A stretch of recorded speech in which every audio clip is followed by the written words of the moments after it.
Ces gestes, Paul ne les répétait plus depuis un an. Tac, tac, on va démarrer les machines.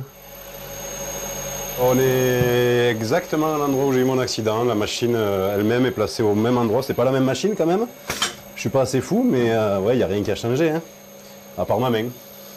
Ce fabricant d'appâts pour carpes a perdu 3 doigts et une partie de sa main l'an dernier. 9 mois après l'accident, il était déjà de retour au travail.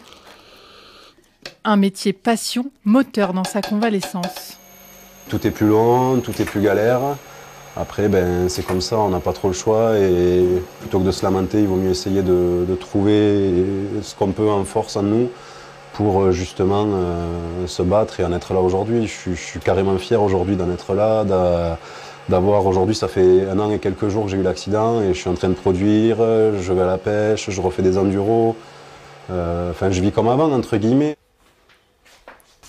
Depuis septembre, Paul dispose d'un nouvel outil pour faciliter son quotidien. Cette prothèse électrique fonctionne grâce aux contractions musculaires. Et ça nous permet de vivre à peu près normalement avec ma compagne, quoi, de retrouver un petit peu aussi la fonction entre guillemets des 2 mains et l'image aussi, même si ça reste du carbone et tout ça. Mais c'est quand même une sensation de porter quelque chose de lourd à la main.